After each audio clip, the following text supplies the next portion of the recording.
welcome to this season of Ask the Superintendent. We're coming back for a fourth season. We're very excited about that. Today's episode, we're going to be talking about the 101 Chromebook initiative that's rolling out in the district. And I'm pleased today to have some friends with us. Parent Laurie Pellegrino is going to be commenting and helping to coordinate this session with Bill Silva, our Technology Director, and Dr. Linda Hirsch, our Assistant Superintendent for Curriculum and Instruction. So Laurie, I'm going to turn it over to you. Excellent, thank you. Happy to be here. As we begin, can you tell our viewers a little bit about the decision to start the Chromebook initiative with the 5th and 9th graders? Sure. There were a couple of things that we really put a lot of thought into, and one of them was where to begin the initiative. What we looked at was sort of the useful life of devices and the way we wanted to purchase devices. And they were going to go on to a 4-year lease. So it made a lot of sense for kids to carry the device for 4 years, and then the lease would end, and we could begin a fresh one. Mm-hmm. We also knew that we needed some time for teachers to really begin to digitize content and put things up into Google Classroom for the kids, and that this would be an ongoing process. And we figured that a 4-year time frame would give us that, sort of nice gradual implementation that would make everyone comfortable and make sense, financially as well. All right, thank you. Can you tell us a little bit about funding the initiative? Sure. One of the aspects on funding, and this is something that Bill touched on, we knew as a district we didn't have the capacity to be able to fund and launch this for all grades 5 to 12 at the same time. So we had to do it in kind of incremental steps. And we had enough financing to basically be able to accomplish this at 2 grade levels at a time, which went into that 5th and 9th grade decision. But we're actually utilizing school choice funding so that this isn't impacting the local operating budget. We receive school choice funding approximately $250,000 per year for students who are not residents of Chelmsford who come to the Chelmsford Public Schools at our middle schools and high school level primarily. So that was a funding source that was available to us as a supplement to our operating budget, and there had been some discussion in years past about utilizing that funding for helping with the full-day kindergarten implementation. But when we implemented full-day kindergarten a few years back, we ended up not needing that particular source of funding. So that revenue had been kind of sitting out there, and we were trying to figure out a good, worthwhile project to be able to dedicate that funding to. So the way that our leases are working, it is going to be a 4-year lease on the machines. An incoming 5th grade student will get a device, they'll keep it for middle school, turn it in to get a new device when they go off to high school. So each year we'll be incurring approximately $60,000 to $70,000 worth of lease payments. So in the end, in 4 years' time, when we actually have all of our leases fully up and going and we have that 4-year turnover on devices, we'll be somewhere in the $250,000 to $300,000 range as far as our leases are concerned, and we'll be able to utilize that school choice funding to accomplish that. So again, it doesn't have an impact on the local budget. Okay, great, thank you. There's actually been a lot of work that's taken place over the course of the summer getting ready for the 101 devices, and then with the students receiving the devices prior to the school year. So we're actually going to go on site to some of our middle schools and the high school. Elizabeth Silva, one of our hosts, is going to be talking to some of the students and staff who are currently utilizing the devices to get some feedback on how they feel it's going so far. So why don't we cut to Elizabeth at Chelmsford High School to talk to some of our students and staff.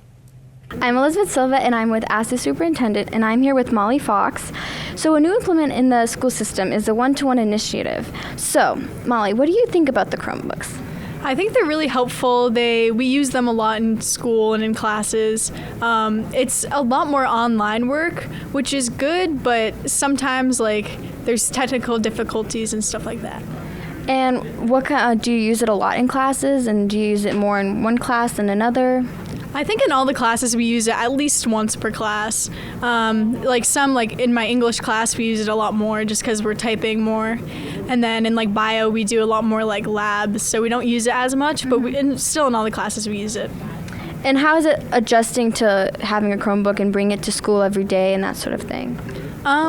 Most of the time I just leave it in my backpack or I'll use it for homework, so it's not that too much of an adjustment, but it's good. I don't know. Yeah. And so you mentioned labs online. How is that? Do you like it better than hands-on, or is there a difference? It's mostly the same. It's sometimes helpful because it's just easier to access, and if you need to like work on at home, it's just easier to like find it and stuff. And do you like it using the Chromebooks in more than one class? Like, do you like it more in English or do you like it more in math? I think I like it more like in English and history, just because it's hard to use it for math. Besides like the online textbooks, there's not much we can do with them. So. And what are some problems that have occurred? It's mostly just like Wi-Fi. It's just the little things that like just sometimes make a difference in class if like your Chromebook isn't connected or if it's not charged or something. But Ugh, the Wi-Fi always gets you, right? And how do you think this is helping you for the future, to prepare you for college or for just other classes in high school? I don't know. I think it's helpful just to be able to know, like the teacher can, on Google Classroom, they usually have everything out. So like even if you're absent or you miss something, it's just really easy to like find everything and then you're just more prepared. All right, thank you so much. Thanks.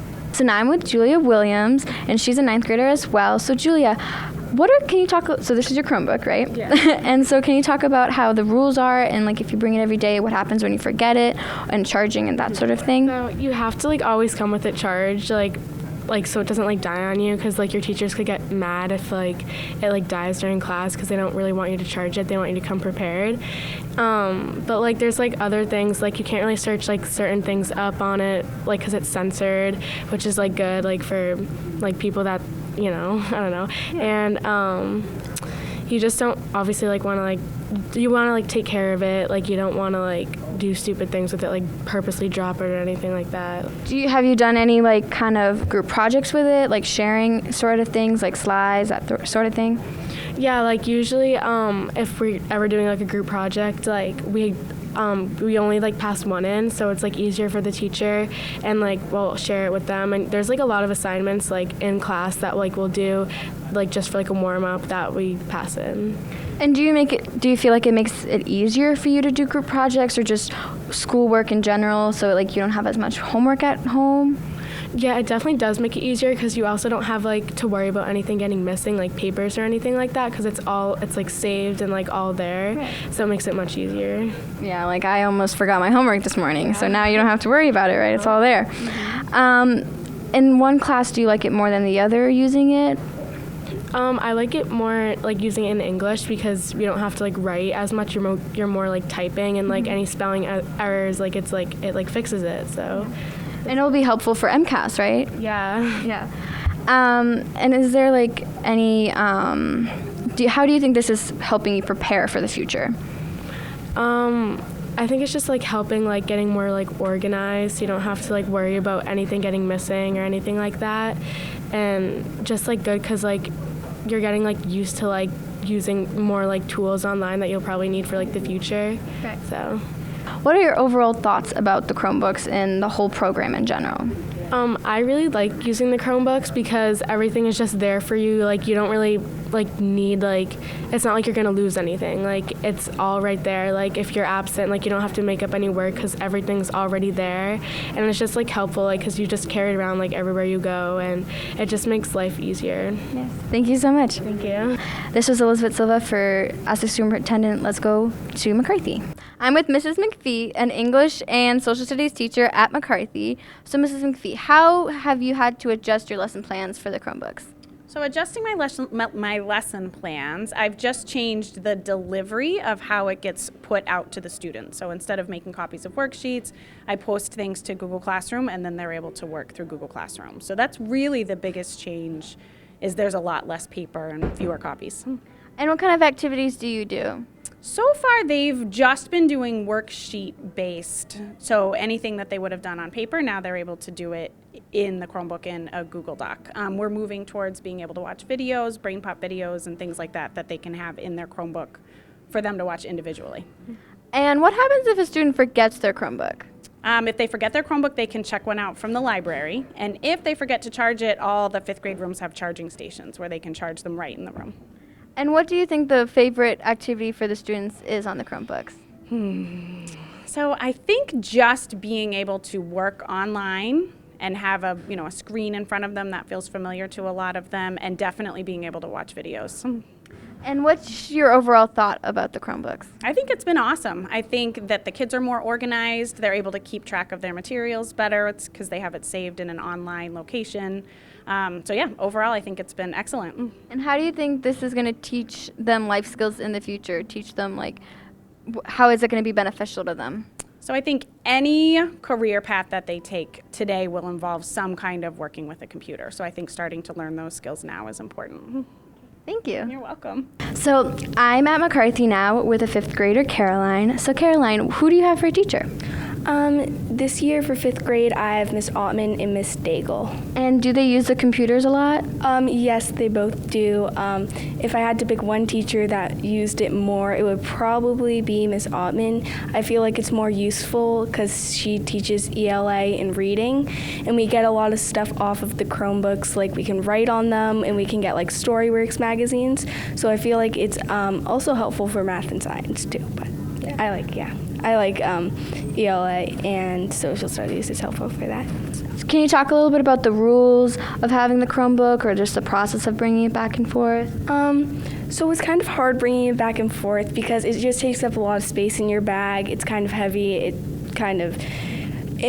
But you also have to be responsible for it, which also teaches you a lesson to be responsible. Yeah. But you also have to have a lot of responsibility. So some of the rules, the rules are pretty easy to follow. You know, it's for school. You shouldn't be using it for anything other than like schoolwork or any assigned things. Maybe you can play a few learning games here and there, but nothing that much, yeah. So. And what's your favorite thing to do on the Chromebook?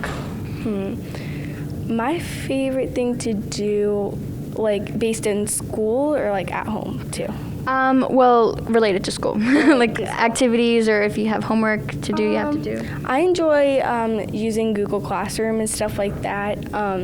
It's just much easier to do homework and stuff. So if our band teacher, Mr. Wright, assigns something to us, then we can just go to Google Classroom and play whatever we need to do, an exercise or something, and then just submit it to Google Classroom.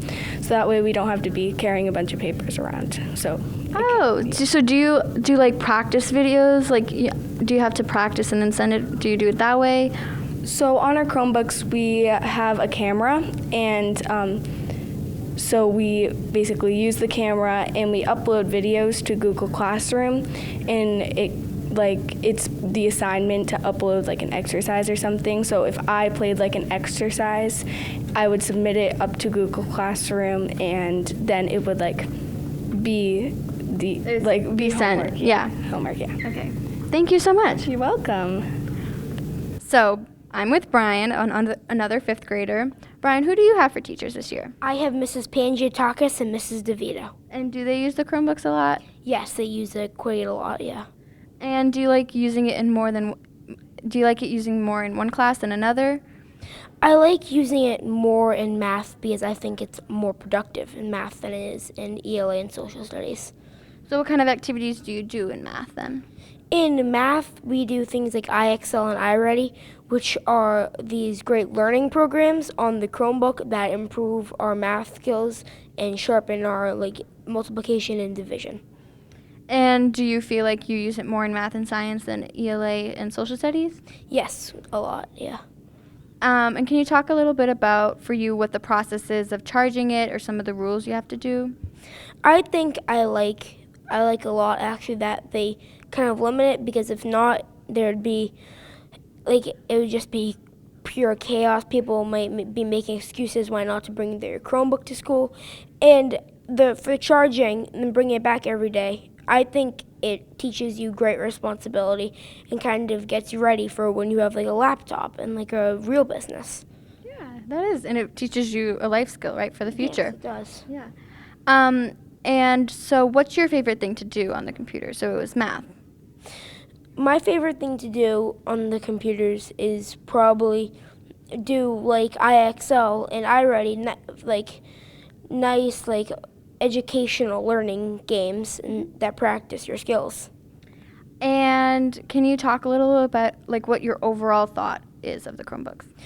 I give the Chromebooks 10 out of 10. So I'm with Mrs. Murray, a 5th grade teacher at McCarthy. So Mrs. Murray, can you talk a little bit about how your teaching plans were adjusted for the Chromebooks, or kind of what activities you do? Sure. So it's a nice tool to have for the kids. It's been wonderful. They really have adapted it fabulously. And it's been a good tool for the kids because one is we do a lot of math warm-ups sometimes with the Chromebook, or when there's certain times during the day where some kids are done with work and then others maybe aren't, so they get to do some sort of activity on the Chromebook. And so that's sort of the blended learning style where some kids might finish, some kids might be somewhere else doing something on their Chromebooks. It's really been helpful with studying for science tests or math quizzes. A lot of supports go into our Google Classrooms and the kids can just access it. It's also a huge help because the textbooks are also downloaded, so they can access those online, and we can digitally put study guides on there. We can, again, put any type of videos or supports or their homework, you know, anything that they need. The textbooks, again, like I mentioned, are helpful, so if the kids don't forget, if they forget something, they can look it up on their Chromebook. So the activities, I would say overall, we haven't gotten too much into too many, you know, involved activities. We will be more so with the science because we're now moving into day and night, and we're moving into the solar system, and so there's also the moon phases, so the kids can start looking at more things we're going to be putting into their Google Classroom to be doing there for science. So yeah, it's been a great asset to all of us. You know, we're all using it. We meet collaboratively. Science and math teachers meet. The ELA and social studies teachers meet. We meet once a week. We talk about how we're maybe using it, what activities to download or put on there. So yeah, it's been great. This is Elizabeth Silva at McCarthy. Let's go back to the studio. Thanks, Elizabeth. Sounds like the rollout is going pretty well. With that said, I have a few more questions from parents and students regarding the rollout. Now that there are 400 or so devices on the network and any devices brought from home, the demand on the network is and will continue to steadily increase as we roll out to future grades. How have we been dealing with the lag times on the system? Is there a plan to address new devices each year to keep up with demand? Yeah, good questions. Actually, before we even decided to enter into a one-to-one, one of the first things I did when I came to Chelmsford was sort of take a look at the network, see where we stood, and sort of understand its capacity and its limitations. And at the time, we had a lot of wired computers. There wasn't a lot of wireless computing happening. And we were at a place where we knew if we wanted to migrate in that direction, we needed to do some serious infrastructure work. So over the past couple of years, we've actually revamped the entire network in all of our schools. We have all new switching, we have all new Wi-Fi, we have all new fiber connections between our closets. Just this past summer, and it actually just finished, we upgraded from 500 megs of internet to 2 gigs of internet. You know, we see, you know, probably 5,000 to 6,000 devices on the network per day. We added about 800 with the one-to-one, and you know, the network barely breathes heavy, even with that load on it. So I'm very confident that we can roll out the entire rest of the initiative without a need to really do any additional upgrading to the network, because we sort of built it in anticipation of a large implementation like this. That's great news. Thank you. Students in mixed classes say they find it harder to keep up with freshmen who have constant access to their Chromebooks all day. How do teachers make that work in classrooms for students? I mean, so we do have some students, obviously, that have Chromebooks full-time and then others that don't. But with the use of the one-to-one devices, we also have opened up the use of regular devices in the schools. So as Bill was saying, there's almost another 400 devices that were added to the system. So those teachers utilize those during the class time. So there's plenty of devices for people to sign out. They can use them as a grade level. I've seen a lot of variety of different things happen. They can go upstairs to the Learning Commons and use the devices that are there. There's also still some carts that are around, so the teachers make good use of all the carts. Because one of the things you don't want is, you know, just someone to be on the computer all day all class. So sometimes what you'll find is like a station rotation piece where teachers are actually working with a group of students while like 5 or 6 of them are working on another device somewhere else in another station. So they're working it out. They make sure that they work with their teammates, even if they're not in a team at the high school level, they're still in a department, and they work with those departments, and then the departments are really good to work with each other, that if somebody's not using something or something has changed in their schedule, they work with them to make sure that all students have access to them. So at most points, there's always something available for a student to be using if a teacher is using the one-to-one devices. Okay, great, thank you. And not only that, I guess I would add that the district's also had a nice bring your own device policy for many years, even prior to my arrival here. And with our enhanced infrastructure, we can give access to users to bring any device type that they want. They can log in securely using their regular username and password on our networks. So there is always that opportunity. I know a lot of students do carry phones and, sometimes their own tablets and things like that. Like Dr. Hirsch said, there is a lot of opportunity to use technology. We probably have around 4,000 other devices available for students, not including the one-to-one devices. So I think that teachers do a really good job with sharing all the resources that we have. And, I think a key element is we really aren't asking teachers to put a kid in front of a computer all day and the computer teaches them. That's not what this is about. This is just another tool in their toolbox, and something that's good for them to have experience with as they matriculate through our K-12 environment and onward. And they have, so we've mentioned a couple different numbers. The 400 is actually probably the per grade level addition. So we added about 400 devices in 5th grade and 400 in 9th grade. So we've added about 800 devices this year. And again, that will scale out over the next number of years. And I do think, to Linda and Bill's point, now that we have those students with devices, they're not competing within the schools for the other available computers or the available carts. Next year, when we roll out, again, 50% of our kids in grades 5 to 12 are going to have those devices, and we'll almost be at a one-to-one type level as far as the number of devices we have in buildings, and actually having some students having their own that they can bring back and forth. But I'm actually very happy with the fact that in 4 years' time, basically all of our students, grade 5 to 12, are going to have a district-issued device, and they really will take away any barriers to use both during the school day when it's appropriate and at home. So with this new technology, teachers need to adapt their lesson plans accordingly to include the online learning aspect, right? So how are we encouraging and supporting the teachers in making use of the Chromebook as a learning tool? So there was a lot of planning that went into this. Obviously, we had our committee that Bill was overseeing to make sure we addressed a lot of these things. So the year prior to even the launch of these devices going to students, teachers in grades 5 and 9 were more targeted to take a graduate level class, and that was through Fitchburg State, and it was on blended learning. So they started the process of what is blended learning? How do we use this in our classroom? What are some of the technical and the adaptive pieces to it? So they started with that course the year prior. We ran that twice during the school year, and we're continuing to run it this year. So then in the summertime, we have what's called curriculum writing. We gave those teachers the opportunity to put in the proposals and make sure they had some time to start that transition. It's not going to be completely done. It takes some time. And what we're doing for this year, obviously, in our professional development, we have 2 main focus areas. One of is blended learning. The other one is still we're working with our MTSS initiative for social emotional learning. So we have days that are earmarked for that teachers get a chance to work on whatever they need. So it's like a choice. Some are at the beginning stages, some are well advanced. So depending on whatever those choices are, we make sure we have professional development for that. We also have outside professional development for teachers before school, after school, online learning modules, which, that's one way to learn. If we're going to ask our students to learn online, we'll have our teachers learn online as well.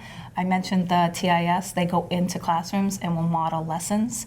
We also establish, professional learning communities of teachers getting together collaboratively to help each other out. If they need to combine their classes, we would provide them with substitute coverage, or sometimes we can find a spot that all the students can go to in one place and actually learn something new from one of their colleagues. So there's a variety of different ways people can access how to learn to do this. There's two parts to blended learning, though. There's the technical part, and that's bringing your curriculum completely digital, right? That's going to take some time. It's going to take a long time, and it's going to change. It's like a fluid, almost like a fluid document. It's a fluid online platform. So we use the Google Classroom to have our teachers start to design what that looks like for students, and it stays in a very organized manner. When I was working with Bill, one of the things is we didn't want our Google platform to look, different for kids at different classes. So what we asked teachers to do was follow a format of what it should look like, and then underneath it gets a little different, but the top part, at least students would know what their assignments were, what they were reading, what the objective was, what the assessment, and a lot of that came from online teaching from the college level, because I actually talked about this last night. Our students will leave our districts and they will either in career or college be using some type of online platform to either learn or to do their job, to receive training. So we didn't want to do our students a disservice and send them off to college and not understand how to use a different platform, which Google is ours. Most colleges use Blackboard, because even if they had a face-to-face class, they would still be using Blackboard. So we're having the teachers follow this nice format that follows within the higher ed piece, and that students will at least have that experience before they walk out the doors of Chelmsford. Nice, yeah, sort of a templated version, so they get used to that, because they will deal with it later. Oh yeah, it's about taking risks and giving people the opportunity to try something different. Yeah, and thank you, because again, that leads to my next question. The Chromebook lessons, are they easy enough to incorporate into the curriculum, and how do the Chromebooks support student academics? I guess the answer is always yes and no, right? Because the no part, it's a lot of work. Make no mistake, it's hard to change a lot of the things, but in the one sense it's easy because we are providing that support, right? So you need that support. We're allowing teachers to take that risk. One of the things that I talked about earlier is obviously it's not just students just being on, the computer's not going to teach you. The computer's only going to do what you ask it to do. So having teachers have them in different stations. We also have a lot of online learning platforms like iReady. We also have iXL. There's the Raz Kids, Lexia. So there's a lot of intervention pieces for students to access. So they end up going in and learning how to incorporate that into the classroom. And that's part of that graduate level class and those online learning modules. How do you put this in? What do we do? Here's a student with a device. So they learn how to do that. So yes, it's easy to do because you can learn how to do it. It just takes time in that part. All right, thank you. So next item, parent concern. The American Academy of Pediatrics recommends no more than 2 hours a day of screen time. With the devices in the classroom and the fact that homework is often online, are there guidelines to help parents and teachers work within these recommendations? Yeah, it's a good question, and it comes up fairly regularly. Before I actually delve into that, what I will say for all parents, teachers, students, we did put a steering committee together, and many of the things we've talked about today are contained within that documentation. Parents can find it on our website under the parent menu, and it's just called the One-to-One Initiative, and many of these resources, information about the initiative are there for parents. When we talk about this study that you're referring to from the AAP, you have to sort of be cautious how you read this, because what it actually says is that they recommend no more than 2 hours of screen/media time that is recreational. Now, most kids are having fun when they're doing their classwork and homework, so maybe it is recreational use, but I think their larger concern is that they don't want kids to be, sort of sedentary and sitting in front of screens all day. And what you usually see them, I had unfortunately my daughter to the pediatrician last week. It's the 5-2-1-0 sort of methodology that they all preach, which is 5 fruits and vegetables, no more than 2 hours of recreational media. It's 1 hour of physical activity and 0 sugary drinks, and I think everyone should probably try to stick to that. Well, I'd actually like to just thank the participants today. Laurie for helping to chair and coordinate this discussion. Bill, our technology director, Linda, our assistant superintendent for curriculum and instruction. I hope the viewing audience has found this to be informative. This is going to be one of several sessions that happen over the course of the school year to talk about pressing issues or initiatives that are taking place in the Chelmsford Public Schools. We very much appreciate you tuning in. Please look out for additional shows over the course of the coming school year. And again, we're very excited about coming back for a 4th season of Ask the Superintendent. So thank you very much.